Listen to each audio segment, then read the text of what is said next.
Help! Help! Help! Those are the words that Amanda Morris and Sarah Bucksbaum heard as they were walking up the Palipuka Trail on March 24th, 2025. Amanda and Sarah heard those words, help, help, help, and they rushed up the trail thinking that somebody had fallen off of the cliff on top. They get to the section with the cliff and they see, and Amanda sees, a man on top of a woman. A man holding a rock. The man swings the rock, hits the woman in the head. Sarah sees that same man standing over that same woman, holding that same rock. Both of them see the woman, Ariel Konig, with a face covered in blood. In this trial, you will learn about Ariel Konig, who she is, what happened that day. But you'll also learn about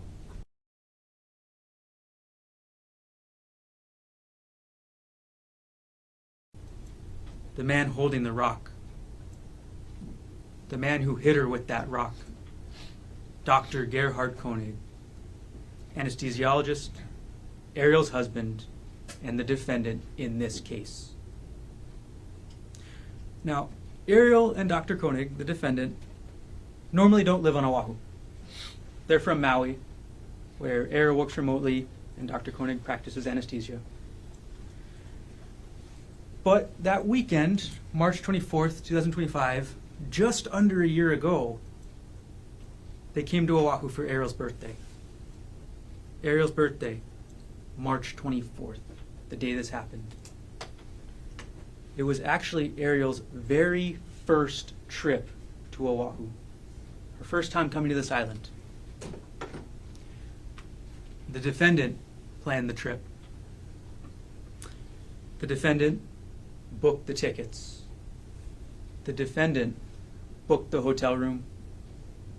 The defendant planned the couple's activities. The defendant researched and planned the hike that he took Ariel on that morning. That morning, March 24th, 2025, around 10 o'clock in the morning, the defendant drives Ariel up to the Pali Lookout. They get to the Pali Lookout, the big tourist area overlooking the whole bunch of the windward side, and they get ready to go on the hike. The trailhead for the Palipuka Trail is in the bus parking lot of the Pali Lookout, so not where rental cars or other people park. It's on the other side, next to a set of bathrooms over a wall. So the defendant takes Ariel there, but when they get to the trailhead, they see other potential hikers.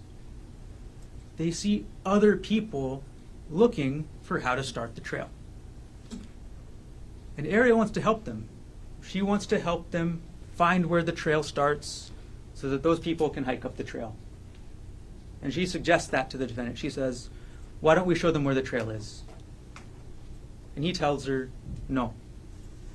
He wants to hike with her alone.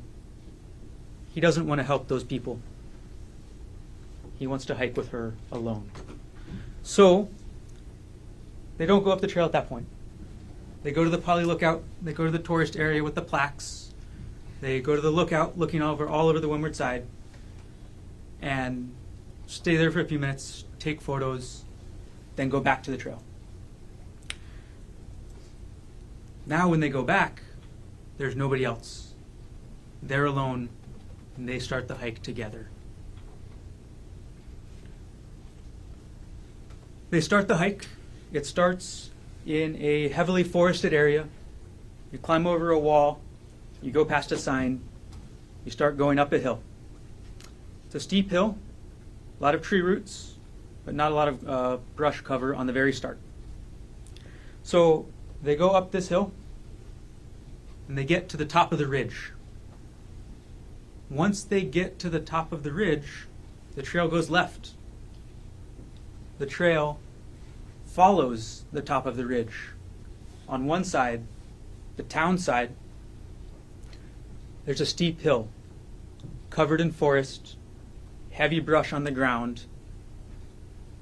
But on the other side, the windward side of the trail, sheer cliff, a several 100-foot drop all the way to the bottom of the poly.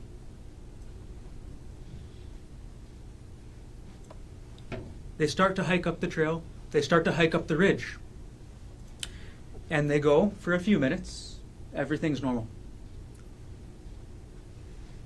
But they get to a point where you need to climb with your hands and your feet, a scramble area. Once they get to that point, Ariel gets freaked out by the exposure. She doesn't like that there's a big cliff to the right. She doesn't like there's a steep hill down the left. Doesn't like that she has to climb on her hands and feet. So she wants to turn around. And the whole reason of going to the Poly Puka hike is because there's a puka. Up the trail, there is a puka, a hole in the side of the mountain where you can look through the hole, take photos, where you can look out through the puka down at the windward side. But they never got there because Ariel wanted to turn around.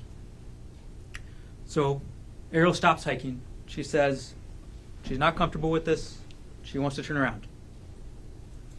The defendant goes on. He hikes another couple minutes up the trail. He hikes another couple minutes, then he comes back and he tells Ariel, tries to convince her to keep going.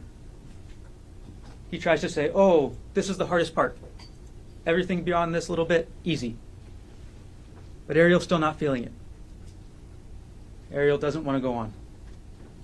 So they start to descend. And as they start to descend the trail, as they start to walk down that ridge, now, at this point, the steep hill with the forest is on the right, the town side, and the cliff side, the windward side, is on the left. They walk down the trail. They're taking photos. They're sending photos to their family. Defendant ends up taking Ariel's phone to take photos of her, to take a selfie. And Ariel actually takes a photo of the defendant with her phone as well, right by the cliff. Ariel takes a photo and she sends it to her family on an application called Snapchat with the tagline on there, "Don't look down." The defendant then wants to take a photo with Ariel right by the edge of the cliff. And she says she's uncomfortable with it. She's uncomfortable with the cliff. She's uncomfortable with the fall, with the danger. So she goes, she holds onto a tree, and she tries to take the photo. The defendant goes back up, away from the cliff, back towards the trail. Ariel follows.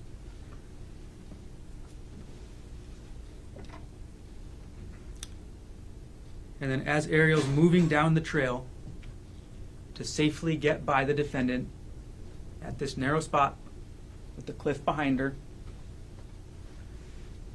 the defendant ends up grabbing her by her shoulders. He pushes her backwards towards that cliff. Ariel goes to the ground. She goes to the ground. They start wrestling. They start struggling. They start fighting.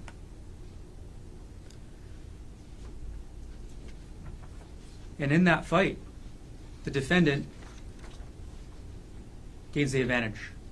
The defendant gets on top of Ariel. The defendant is straddling Ariel over her waist, pinning her onto the ground. And Ariel's trying to fight back. She's trying to struggle. But she sees in the defendant's hand a syringe.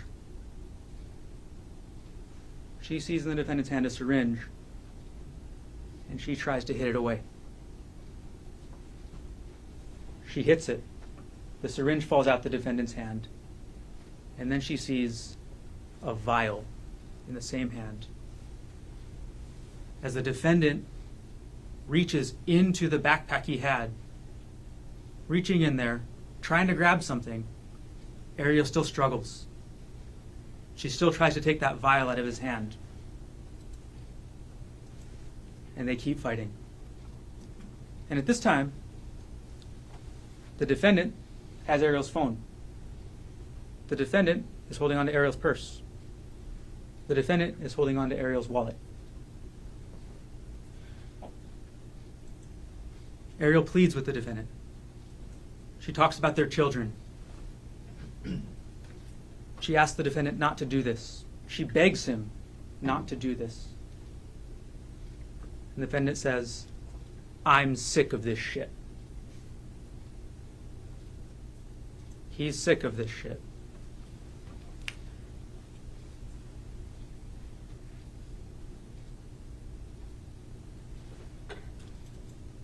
Ariel calms the defendant down.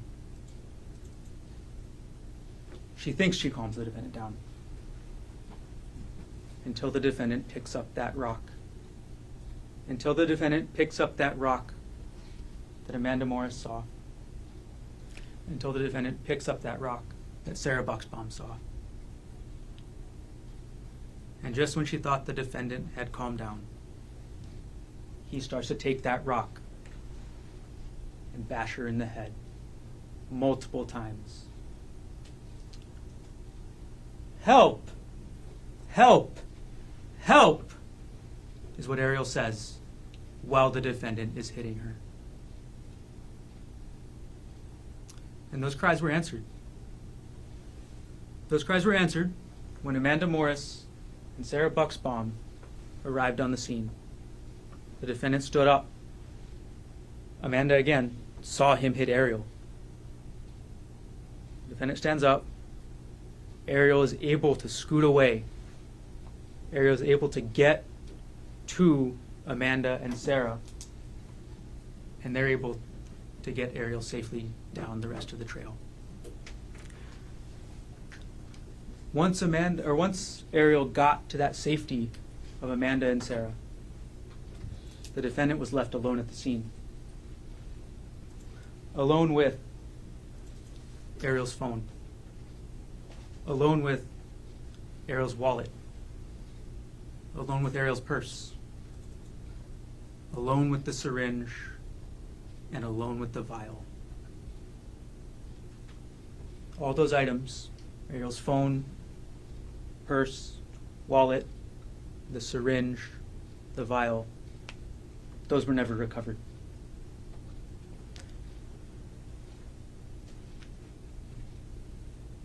The story doesn't end quite there once Ariel gets to safety. A few minutes later, at 10:36 a.m., the defendant takes his phone out. He dials his son, his 19-year-old son, named Emil. He calls him on the FaceTime application on his phone. There's a video call, so Emil can see his dad. And Emil sees his dad with blood all over him. And what does the defendant say to Emil? He says, "I'm not going to make it back.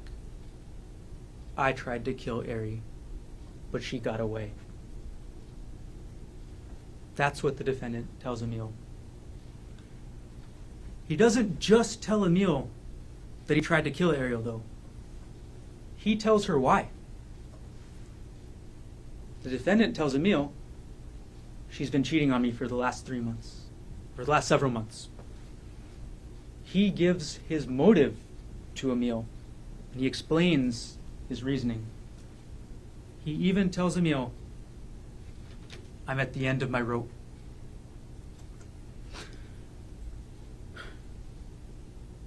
An hour later, the defendant calls Emil back. The first question the defendant asks him, "Emil, did you tell anybody?" And Emil says yes. Emil says, "I told Judy and Peter Mast, Ariel's mom, and stepdad. Now, how does the defendant respond? He says he's going to jump. Emil tells him not to, tries to convince him not to, and the defendant ends the phone call by saying, "I got to hang up so the police don't find me." That phone call was at around 11:40 a.m.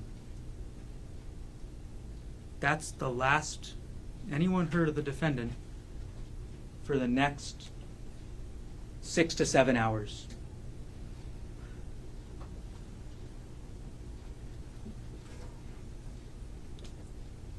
The defendant told Emil that he was turning his phone off so the police couldn't find him. And for a long time, they couldn't. Despite a manhunt that lasted for almost 8 hours that day, multiple different agencies, Honolulu Police Department, Honolulu Fire Department, the Department of Land and Natural Resources, multiple agencies all trying to find the defendant, all searching for him in that forest up there at the Palipuka area. None of them could find him. But later on, as the sun was getting ready to set, a few minutes after 6 p.m., March 24, 2025, 3 HPD officers are headed back to the station. They've been called off the search. They're done. They couldn't find him. But as they're driving on that road that goes from the Pali Lookout back to the Pali Highway, back to town, they're driving out and they see a man. They see a man exit the forest. A man matching the description of the defendant. They identify themselves. They say, "Police! Police!" The man runs. He tries to get to the forest. He tries to escape them. The officers catch up. They apprehend him. They do use force to do so. And the man is identified as Doctor Gerhardt Konig. Now, you'll hear about this case. You've all been informed about how long this trial is going to be. So you'll hear about this case in a couple different phases. First, you'll hear from witnesses, Amanda Morris, Sarah Bucksbaum. You'll hear what happened up at the Pali Lookout on March 24, 2025. You'll hear how the investigation proceeded. You'll hear from the HPD officers who responded. You'll hear from the DLNR officer who responded. You'll hear from the evidence specialists who went to the scene, who took photographs of the bloody patch on the ground, of the crushed plants, of the trail of blood. You'll see those photos. You'll see the photos of Ariel at the scene and how she looked like immediately after this happened. You'll hear from Ariel herself. She'll testify as to what happened on March 24th, her birthday.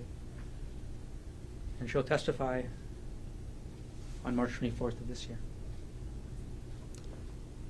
1 year later.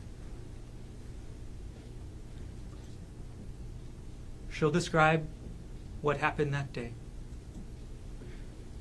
She'll describe the 3 months, almost 4 months, leading up to that day. She'll describe this cheating that the defendant was upset about. Because back in December 2024, the defendant found WhatsApp messages between Ariel and a coworker. Ariel describes them as flirty. You will see the messages. You will see the messages, and you will get to see what they say. There's nothing lewd. There's nothing sexual. There's nothing romantic. They're flirty. But this was an issue in their relationship. The defendant was upset. Ariel wanted to stay in the relationship. They take the steps. They go to couples counseling. Things are getting better. Things are getting better. And Ariel keeps thinking, okay, now it's time. A romantic trip, birthday weekend, we're back on track.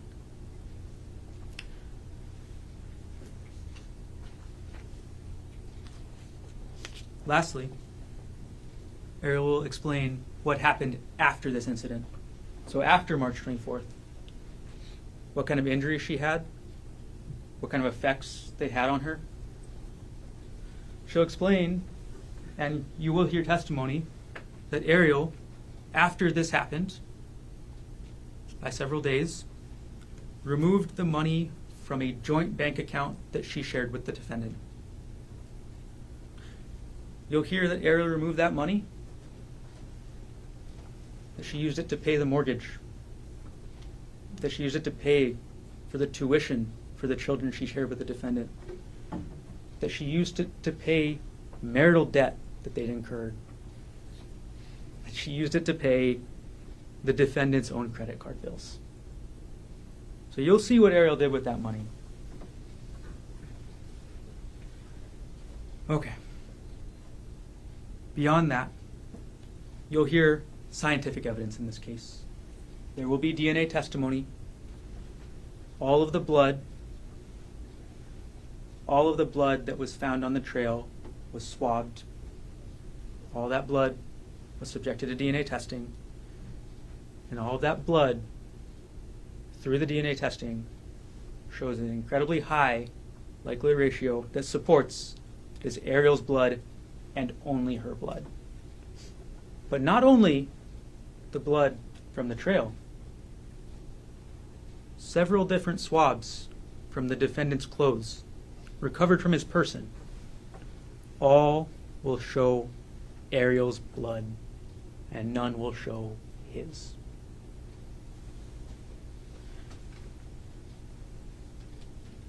You'll see the evidence that was collected. You'll see the rock. You'll see the rock that was recovered from the trail.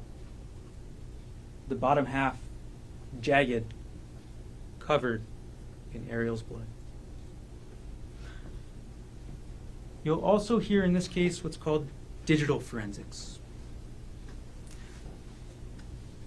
The police recovered a laptop, the defendant's laptop, and they looked through that laptop for certain terms, and they found from December 2024 through March 2025 several relevant things that you'll hear. You'll hear the defendant on Christmas Eve 2024, 3 a.m, was on the internet looking up internet forum posts about infidelity. You'll hear the defendant on Christmas Day at 4 a.m. was doing the same thing. You'll hear that on New Year's Eve, 8:30 p.m., the defendant was looking up Ariel's financial information. You'll see from the forensics that in those months leading up to March 24th, you will see what was on the defendant's mind by looking at the digital forensics. You'll see that he was looking up divorce. He was looking up how much his prior divorce had cost him. He was looking up notes on Ariel's computer about divorce. He was looking up Ariel's financials. And lastly, from the digital forensics, you will see these messages that the defendant was so upset about. Okay, almost there. Okay. Near the end, the last couple phases of this trial, you'll hear from Emil Konig. He'll testify what happened on March 24th. He'll testify about that first phone call, about what his dad told him.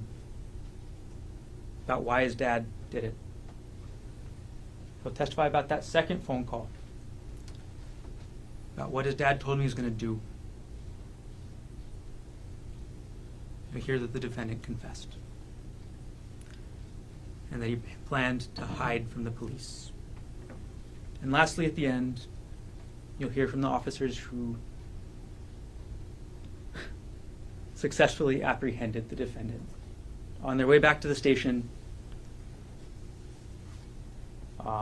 just ran into him.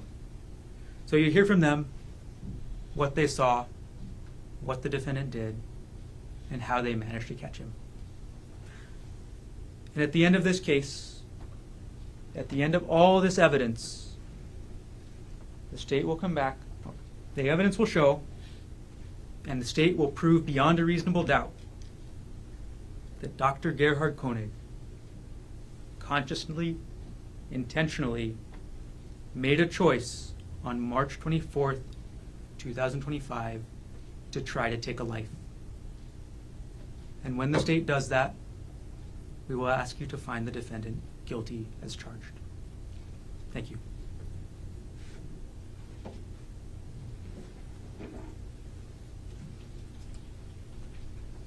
Thank you, Mr. Gardner. Mr. Osaki, are you ready to present defendant's opening statement? I am, Your Honor. Thank you. Please, Just a second to get set up here. take your time, whenever you're ready. Thanks.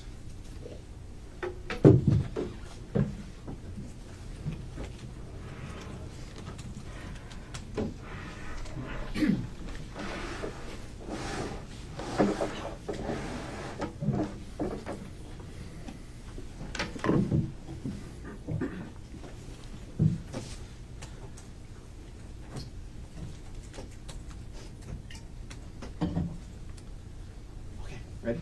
Please. Good morning, ladies and gentlemen. There are often two sides to every story, and it's only fair that we wait to hear both sides before we start to make up our mind. You just heard one side. You just heard one side. And this is my opportunity to share with you the other side. To share with you the full story, both sides.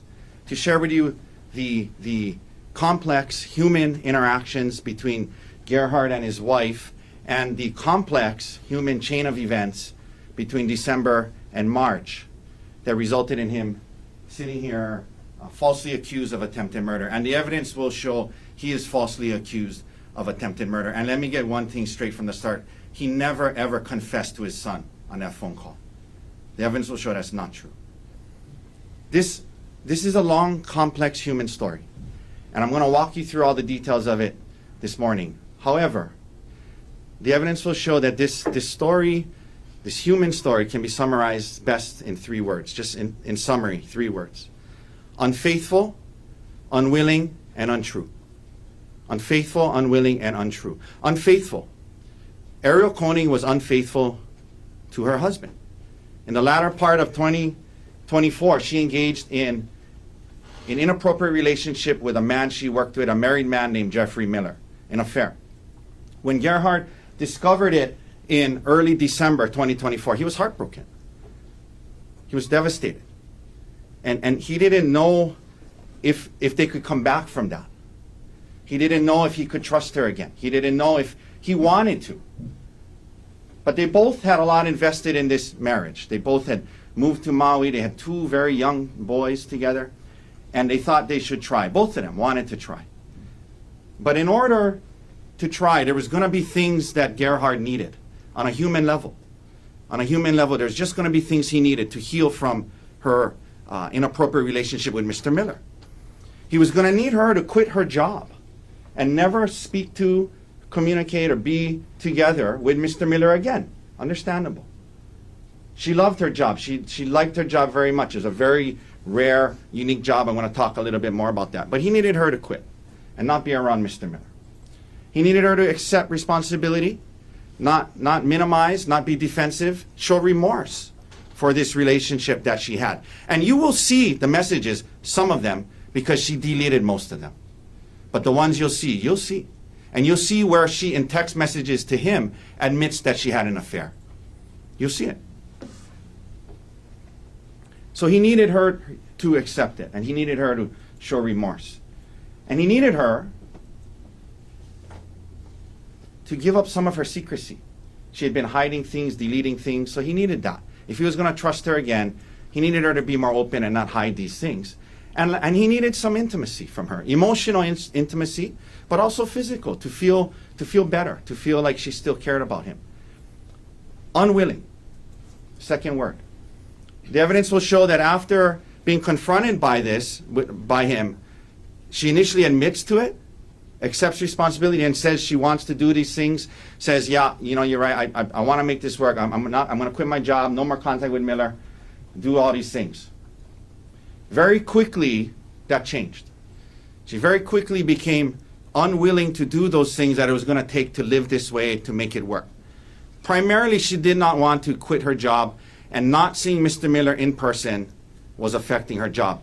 So she didn't quit. She said, but I just won't talk to him, I won't be with him. But that was affecting her job into January and February. So she quickly became unwilling to do those things. And that unwillingness led to a very tumultuous January and February of 2025, because they would make some progress, and then she wouldn't be willing. They would take a couple steps back. It was an emotional roller coaster for both of them. Complex human interactions. But they were trying. They were trying. They were trying. This leads to March, when, in an effort to try, Gerhardt asks her, hey, your birthday's coming up, what do you want to do? She is the one who said, hey, I've been wanting to go on a staycation to Oahu. You will see it. She admits to that. So they go on this trip to Oahu, and they go on this hike, and I'm going to get into a lot more details, but you're going to hear how on the hike she brought it up. And she said, hey, it's been a while now. I got to see Mr. Miller again for work. You got to trust me. And he's dumbfounded. He realizes they made zero progress over the last 3 months. She doesn't understand what he's going through. She's not willing to do what it's going to take. And he tells her, well, this isn't going to work. You're going to have to move out, and I'm going to tell all our family and friends about your affair. It's just not going to work. This leads to a physical altercation that she started. She started. She came after him, started kicking, punching. They end up on the ground. She's swinging at him. He's grabbing an arm. She's swinging with the other arm. She's kicking him. As the prosecutor said, they're on the ground. She picks up a rock and hits him in the face with it. And he quickly reacts, human reaction, grabs the rock, hits her twice, and stops. Untrue. Untrue.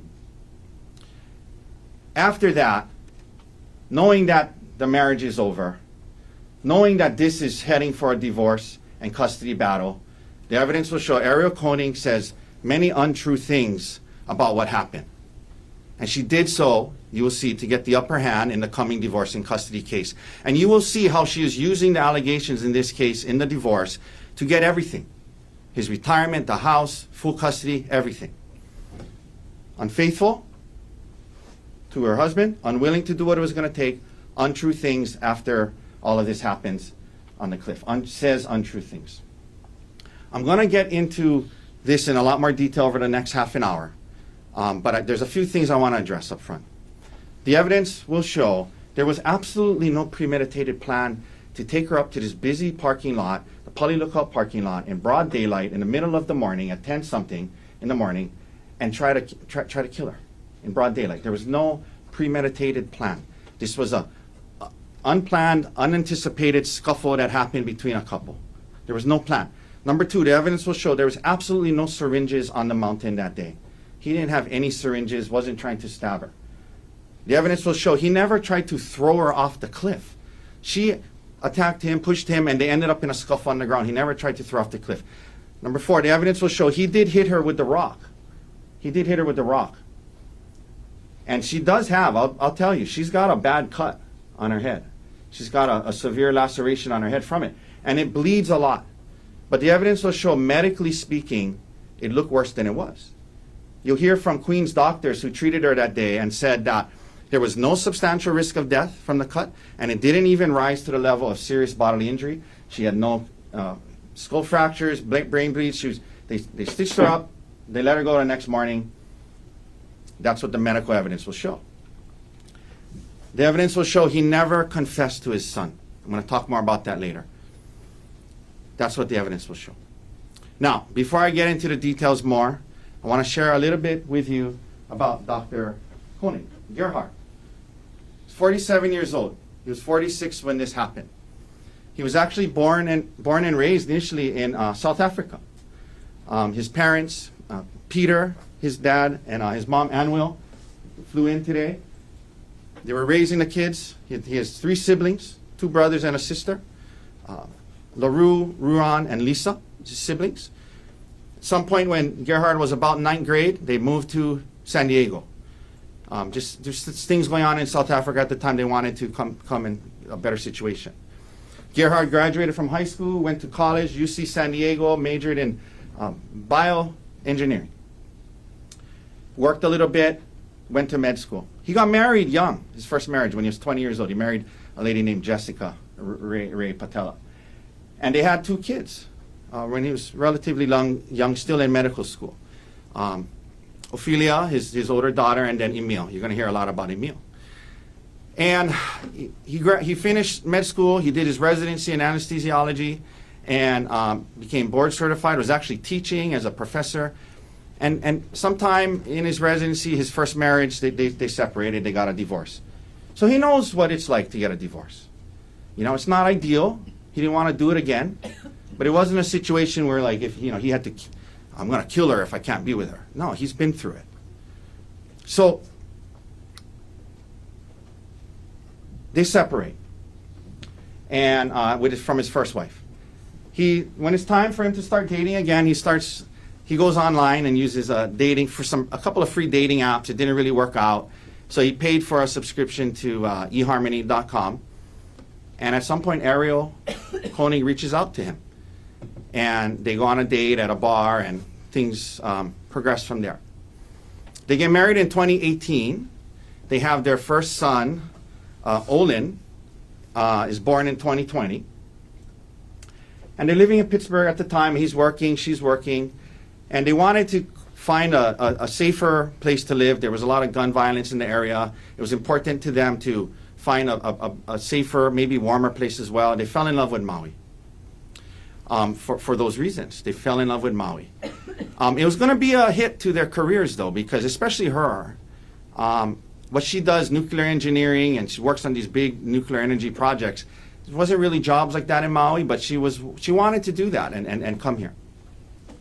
And so that's what they did. They moved here in March of 2023, and right before they moved here, literally the month before, their second son, Vigo, was born. Right before they moved. So they move here, and from March 2023 until December 2024, for Gerhardt, it was a dream life. He got a good job at Maui Memorial.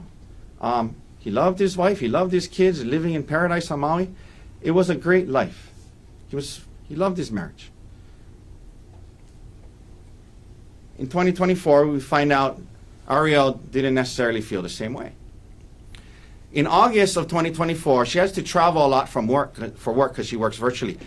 In August of 2024, she goes on a trip to South Africa with Jeffrey Miller. And Gerhardt knows about it, but he has no reason to be concerned. He's not really worried about it at all. She comes back. In October, the family, they go on a trip to Kauai for Emil's birthday. And for the first time, he starts to see some red flags. He overhears her talking on the phone to Mr. Miller, which is supposed to be a work call, and it just didn't sound right. It was overly flirty. It was the way someone in a relationship would talk to another, and it bothered him. But he said, maybe, I'm not, it's weird, but, Things progress in November and December. He keeps seeing these things. When he walks in, she's texting somebody, she hides her phone, and he starts to, a lot of red flags. So he goes into detective mode. And in early December, when she's sleeping, he logs onto her phone, and she's not text messages, not emails for work. She finds a WhatsApp message thread between her and Miller. And it was more than flirty. It was very, very concerning. It was inappropriate. And what concerned him a lot is it was clear she was deleting a lot of it. So he's really, really worried. Really worried. He stays home the next day, and now he uses his computer and he logs onto WhatsApp, and he's able to log into her WhatsApp, and he sees live the communication throughout the day between her and Miller. And it was clear what was going on between the two of them. And he'll tell you about what he saw. Knowing now that she was in this inappropriate relationship and this affair with Mr. Miller, he was heartbroken. And he didn't know quite what to do. So a couple of days go by. They had a trip planned to San Luis Obispo, and he ends up confronting her about it there. She's immediately apologetic. She says she admits to it,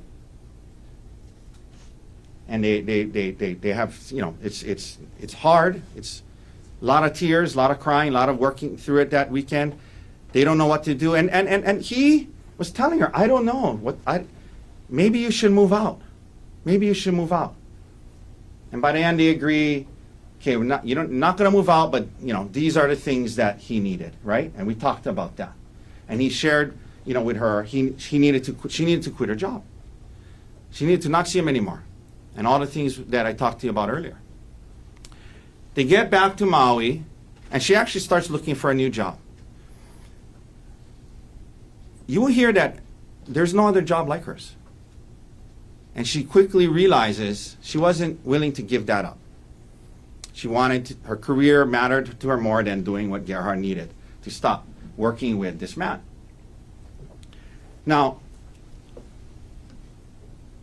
January and February, like I said, a lot of emotional roller coaster, working on it, making progress, realizing she's not really, she starts minimizing, she starts bringing up things he should have done differently. They end up in counseling. The counseling's about other things as well, and they're making some progress. It's kind of like one step forward, two steps back, but they're still trying.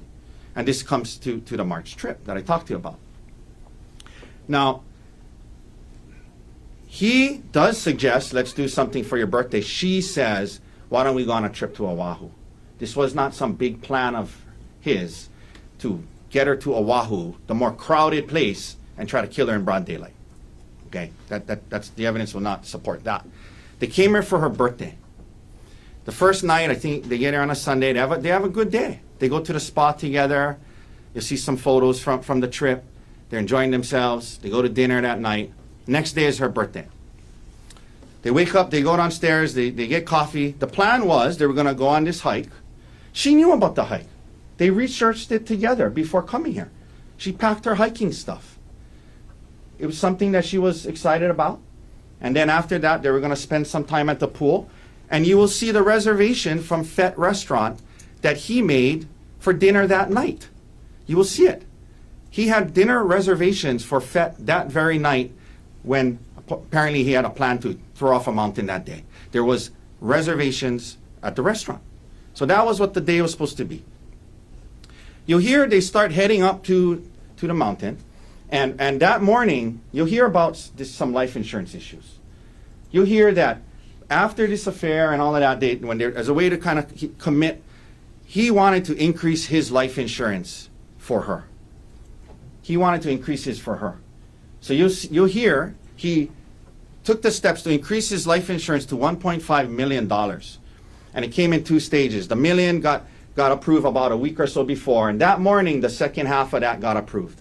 And you see on the document, he made her the sole beneficiary. He got an email that very morning of the hike, and he shared it with her, and he said, hey, look, good news. It's all approved. $1.5 million in effect. I think hers was up to maybe $250,000 or something like that. And so that was on the way there. He shared that with her. So they get there, and you're going to see the body cam, or you're going to see evidence. It's a super crowded parking lot. Tour buses, tourists, people everywhere, cars everywhere. He says, well, it was a separate tour bus one, and that they're right next to each other. It's the same parking lot. It's a very, very crowded place. It's a popular trail. This incident that they described, that I'll describe today, it took place about 5 minutes in from that parking lot. It took place 5 minutes in from that parking lot in broad daylight. There was no effort to go on this hike alone. They had some trouble. First time there, they're looking for the trailhead. They go to check out the Pali Lookout. They start up on the trail. On the trail, they start talking. about the progress they're making and things like that. And she says, hey, I need you to start trusting me more. It's been a while. We've made progress. I got to be able to travel for work. I got to be able to be in the same place as Mr. Miller. You don't have to worry about it, but I do need, it's impacting my work, okay? We're not here saying that she wanted to divorce him and marry Mr. Miller. She had this, affair on the side and whatever it was, but now she was worried about her job. And she was saying, I got to be able, it's affecting my work. And he's dumb, like I said, he's dumbfounded.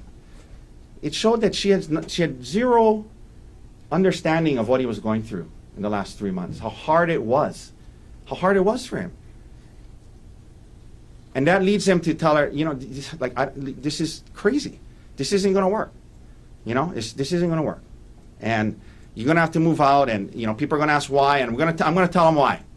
Because of your relationship with Mr. Jeffrey Miller, your co-worker. Of course, she's upset. And this is very important. You will hear this from her. At that point, she says, I don't want to go on this hike anymore. Understandably, they're in a big fight, right? But they're 5 minutes in from the parking lot. You'll see it's not very far up. It's not sheer cliffs on every side when you're walking up there. There's bushes and, they're 5 minutes in. And she says, I don't want to go on this hike. Very important. He says, okay, well, fine. I'm going up on my own. And he leaves her there and continues on. That'll be undisputed. Leaves her there. Equally important. He goes up a little bit, 5 minutes in, and he's like, this is ridiculous. I'm not going to go on this hike. Just forget it. Let's just go back to the hotel and just, go home. He comes back down, and she will tell you this, undisputed. He gets there, and he says to her, oh, you're still here. I thought you were going back to the car. The evidence will show he had no plan to take her up there and kill her. The evidence will show he left her on the hike thinking she was going back to the car. This idea about, oh, she got away and escaped from me. He left her thinking she was going back to the car.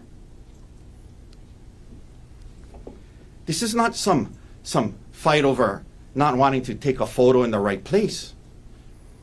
He gets back down there, and she's acting different, and she's acting very differently. You'll hear about it.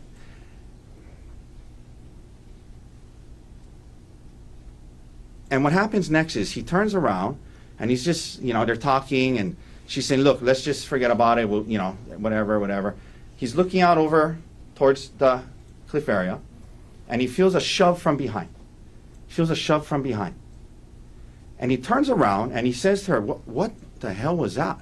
And it felt to him that she tried to push him towards the edge. And he turns around, and he says to her, what are you doing? And she starts screaming. However he said it, help, help, help. She starts screaming. And she's backing away after pushing him, and she's yelling, help, help, help. She's not saying he's hitting me, he's killing me, or anything like that.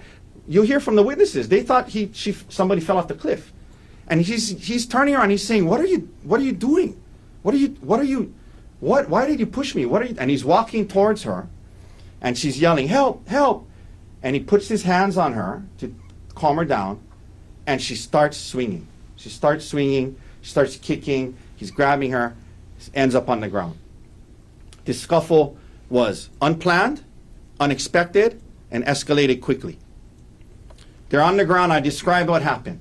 She's punching him, she's kicking him, he's on top of her trying to stop, hits him, she tries to grab that arm, hits him with the other arm, kicking him. She picks up the rock and hits him with the rock on the side of his head. And she tries to hit him again, he stops, he gets the rock, and in a split second, human reaction, under attack, he hits her with the rock. It was a reflex, it was a reaction, it was in response to the force that he had just experienced. But he stops. Because the hit made her stop. And as soon as she stopped, he stopped. It was about this time these two witnesses got there. One of them doesn't even see him hit her at all. The other will tell you she saw one hit. They got there. They said when they heard it, they came around the corner, and by then he was standing, and he had the rock, and he didn't hit her. They saw the very tail end of this. They don't know how it started. They didn't see who started it. They got there at the very end. He hit her once and he stopped. After that, the witnesses are there. She's yelling out to them. She crawls down to them, and you hear from them. He stands there. He doesn't come after her. He doesn't aggress towards them. He doesn't yell at them. He doesn't try to grab her and continue to throw her off. She had stopped assaulting him. He had backed away.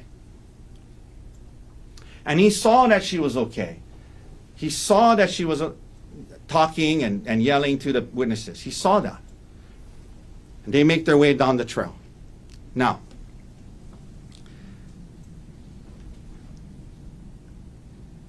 the ambulance comes. There's a lot of blood because you'll hear that part of the head. The scalp, it bleeds a lot. They take her to Queens, and you'll hear when they get there, because she was not in any type of critical condition, she never lost consciousness or anything like that. The ambulance has to wait outside for 20 to 30 minutes or more because of triage, because there's more serious patients. So they're sitting in the ambulance waiting. Okay. She eventually tells the police detective that he wanted her to take a selfie. She didn't want to. And he said, I'm sick of this shit. And he grabbed her, tried to throw her off the cliff, picked up, had some syringes, which apparently she says she can just flick out of his hand. And then she tells the detective he beats her with the rock 10 times with all his might. Over and over and over and over again. I know that wasn't 10, but you get the point. Okay. Over and over again. She says 10 times with all his might. He beats her with the rock. You will see photos of it. You will hear from the medical experts in this case. 2 from Queens, and we have a forensic pathologist who will talk to you about that. The physical injuries, while the laceration is significant, is inconsistent with being hit in your head 10 times with all your might. She had no skull fractures, no brain bleeds, no orbital fractures. She never lost consciousness. The 2 doctors said there was no substantial risk of death. They said that it wasn't serious bodily injury. And she went home the next day. I'll be the first to tell you, the photos you're going to see are graphic. There is a bad laceration from the hit from the rock. You'll see it. You'll see it. There's a bad laceration. But you'll hear, medically speaking, from the medical doctors in this case, it's not as bad as it looks. You're going to see there's blood everywhere because you'll hear that area, a lot of blood vessels, there's blood everywhere. She never loses consciousness, no risk of death from the injuries, stitched up, went home the next day. And it was a rock. He hit her with a rock in response to her hitting him. So, meanwhile, Gerhardt's up on the mountain. And this is important. Okay, you're going to hear a lot of evidence from him, what was happening, going through his mind. This is, like I said, the evidence will show this is a human story. Okay, human story. He's stunned about what happened. He's in shock. He doesn't go after them. They go down. And he immediately goes into almost a despondent state. He realizes his marriage is over. He realizes she's yelling to them, call the police, he's trying to kill me. He realizes his career could very well be over. He saw that she was hurt. And you hear, he was disappointed, he was remorseful, he was upset about the whole incident. He never wanted it to come to that. He never wanted her to be hurt. And he was disappointed in himself that he reacted that way, the way he did.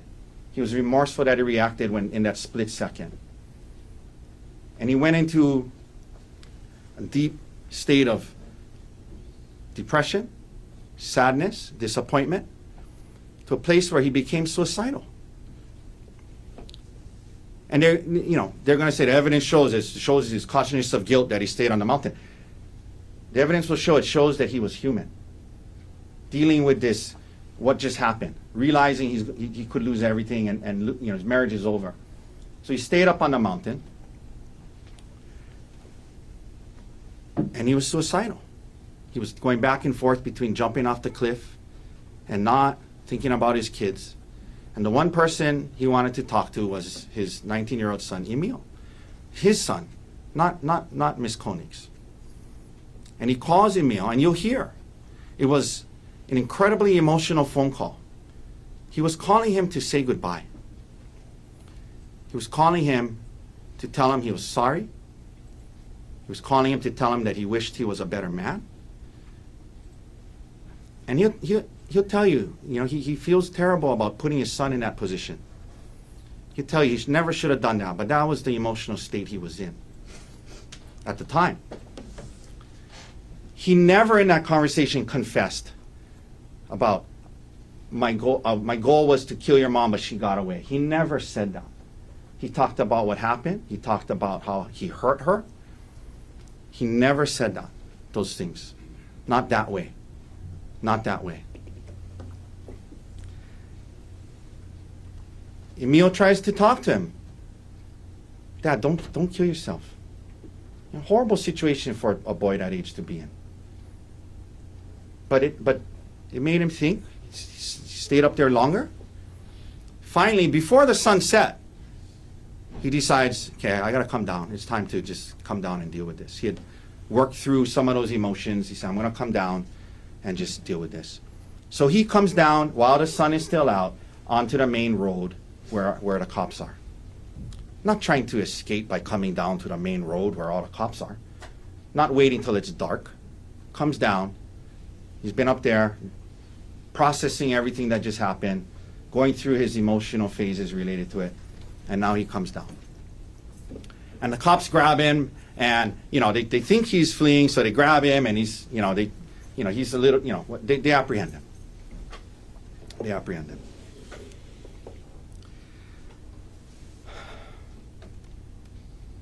He'll tell you he feels awful that she got hurt, and you'll see it. I'm telling you, there's blood everywhere. There's a big gash. It was just one, maybe two hits with the rock, and then that's it. That's it. Medically speaking, not that bad. Visually, the photographs look horrible. Just letting you know. But you hear from the doctors. It was not life-threatening. It was not serious bodily injury. They stitched her up. 3 days later, she leaves the hospital. 3 days later, she logs on. He mentioned it. She gets an attorney within a day or two. Someone who's attorney specialized in criminal defense, TROs, things like that. He gets an attorney. She gets an attorney. 3 days after this incident, she goes onto their joint accounts, moves 130 grand. It's primarily his money without his permission. She's in touch with her attorney. They file a restraining order against him. The hearing's coming up. She knows she has to take the stand, testify under oath. Instead of take the stand, testify under oath, be cross-examined, she dismisses the restraining order against him. Shortly thereafter, you'll hear that she files for divorce. And you hear how even as recently as last week, her and her attorney that she signed off on this files something saying, because he attempted to kill me, I should get full custody of the kids, I should get the house, I should get half his retirement and keep mine. Things that she would never get absent these allegations. Just last week.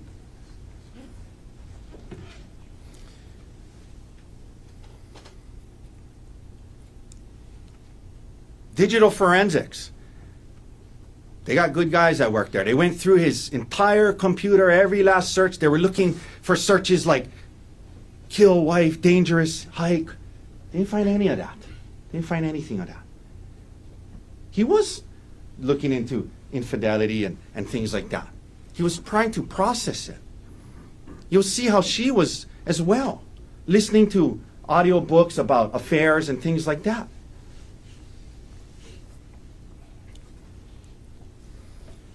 Ladies and gentlemen, I ask that you wait till you hear everything.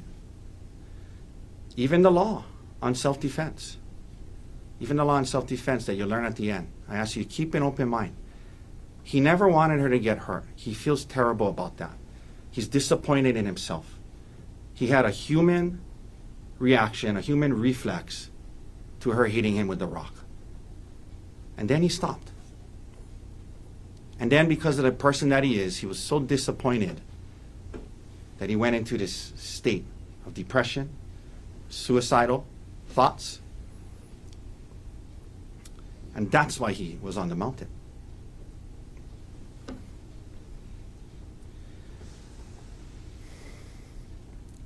This is going to be a complex, long human story. It's also, the evidence will show, going to be a sad one for everyone involved.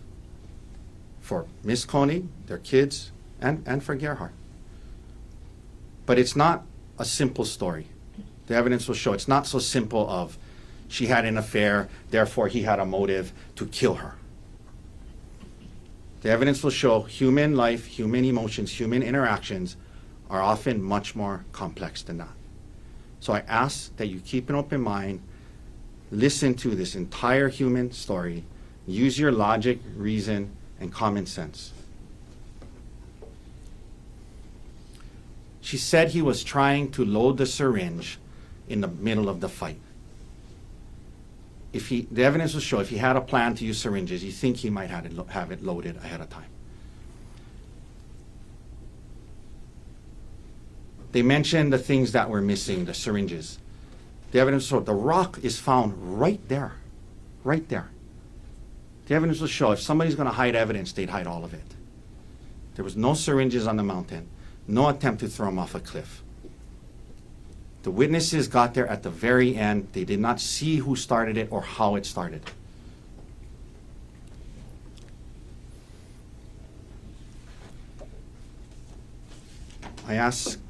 I thank you for your time this morning. I thank you for keeping an open mind, as we know you will. As you now know, there are two sides to this story. And it'll be your job at the end to use your reason, logic, and common sense and see which one makes more sense. Was this about not being willing to take a selfie? Or was this about a lot more? Thank you.